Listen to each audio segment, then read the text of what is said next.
What if the world's most brutal game show suddenly jumped off your TV screen and onto the blockchain? What if people actually put their money on the line believing they could strike it rich inside the Squid Game universe, only to realize that the game was rigged from the start? I've seen it all. For nearly 25 years, I worked at the DOJ, where I investigated some of the largest antitrust cases in the country. Now in retirement, I'm working for you. Welcome to the Antitrust Insider. This isn't fiction. It's one of the strangest and most shameless crypto scams in modern history.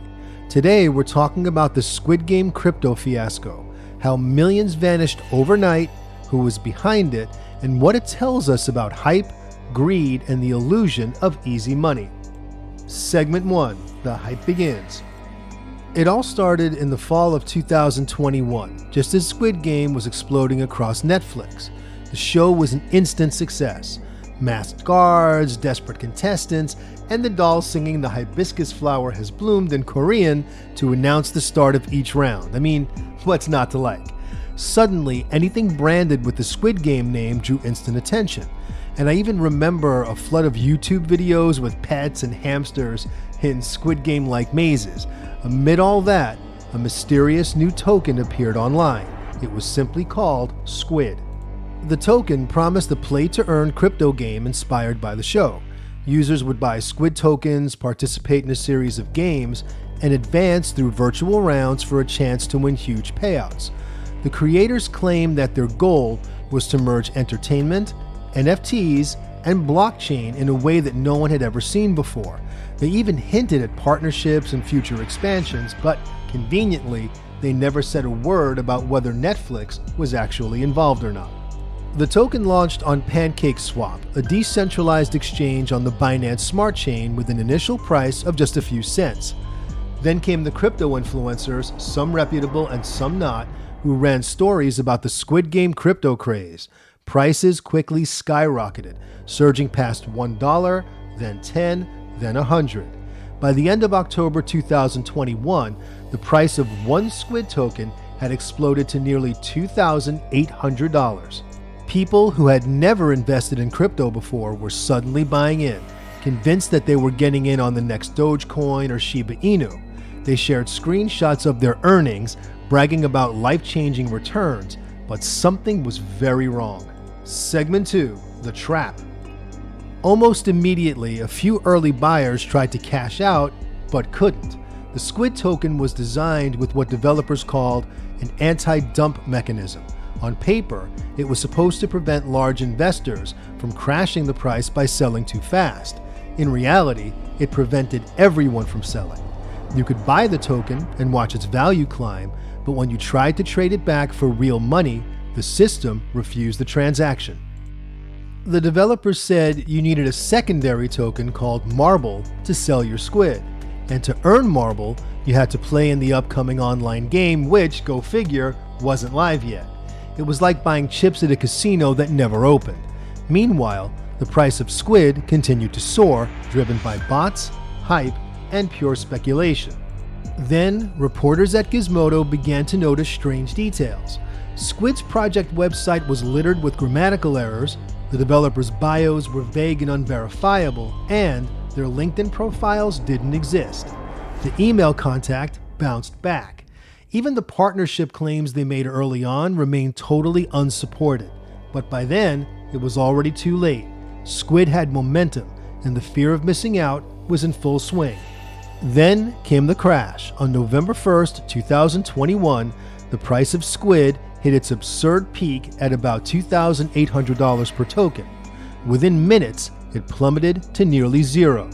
The developers executed what's known in crypto circles as a rug pull. They drained the liquidity pool, converting roughly $3.4 million worth of Binance coin and Squid tokens into real money, and then they vanished. The website went offline, social media accounts disappeared, and their Telegram channel switched to read-only mode, which locked out investors who were demanding answers. In the span of minutes, fortunes evaporated. Some users had invested their life savings, convinced they'd found a once-in-a-lifetime opportunity. Others had thrown in smaller amounts for fun, just to see what would happen, but the result was the same. Squid token was worthless and the creators were gone without a trace. Segment 3, the fallout. The story went viral and became a major topic in Forbes, Bloomberg, and the Wall Street Journal, which dissected the scheme for their audiences. This wave of coverage put pressure on regulators to respond, but there was very little they could do. The anonymous developers had used decentralized exchanges and mixers to hide their tracks. Binance, whose blockchain the token ran on, said it would investigate, but without identities or centralized control, there was no clear legal path. Still, the analysis by blockchain investigators uncovered the scam's blueprint. The token's smart contract, the bit of code that runs currency, contained hidden functions that allowed its creators to restrict selling and remove liquidity at will. It was all written into the system from day one. In other words, the rug pull wasn't a spontaneous decision, it was the plan all along. The analysis also suggested that the scammers laundered their profits through privacy services and ended up cashing out in a way that made tracing almost impossible. So by the time law enforcement got involved, the digital trail was cold. This is a reminder to any investor that the combination of hype and pop culture can be dangerous when mixed with finance. Netflix distanced itself immediately, confirming that it had nothing to do with the project, but the damage was done.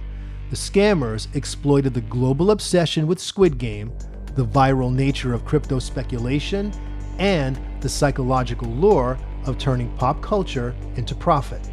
Segment 4, the psychology of the scam. Beyond the coding and technology, the scam worked so well because of human nature. People trusted the Squid Game name even though the show itself was, ironically, a brutal critique of greed and desperation. In the series, the players died chasing money, while in real life, investors lost fortunes chasing a digital version of that same dream. The scammers totally got it. If you wrap a familiar brand around an unfamiliar technology, people's skepticism drops.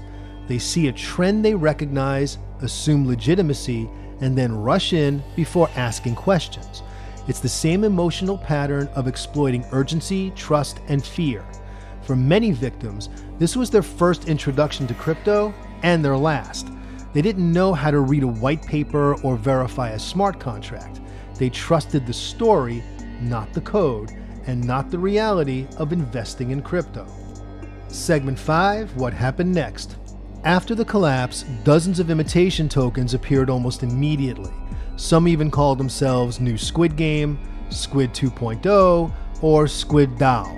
Scammers understand that attention equals opportunity, and if a story trends, they can recycle it again and again. Meanwhile, legitimate developers tried to salvage the concept of play-to-earn gaming, which is still gaining traction in the crypto world. Some projects like Axie Infinity showed that gaming tokens could have real economies, but the shadow of Squid Game lingered, a cautionary tale of what happens when speculation outpaces scrutiny. Financially, the victims had no recourse. Because the transactions were decentralized, there was no company to sue, and no platform to hold accountable. Even Binance's public promise to investigate was mostly symbolic. Universities, cybersecurity experts, and financial regulators dissected it as an example of how psychological manipulation meets decentralized technology. It revealed how easy it is to exploit viral culture for profit. Segment 6, final thoughts. Looking back, the Squid Game crypto scam feels almost inevitable. It combined the world's most popular show, the hottest financial trend, and the oldest trick in the book, convincing people that they could get something for nothing. And in a sense, the Squid Game crypto scam was the perfect mirror to the show itself. The characters on the show risked everything for a shot at easy money, ignoring the danger until it was too late. The real-world investors did the same. Remember, when a deal sounds too good to be true, it probably is. When an investment explodes in popularity overnight, that's the moment to slow down and really think, whether it's crypto, crowdfunding, or the next viral play-to-earn promise. So the next time you see a token, a trend, or a slick pitch tied to pop culture, remember what happened here. Don't play a game you can't win. What are your thoughts about the Squid Game crypto scam? Comment below and please share this video. If you found this video helpful and informative, please hit that subscribe button, like, and comment. Until next time, stay vigilant, stay honest, and come back for more Antitrust Insider.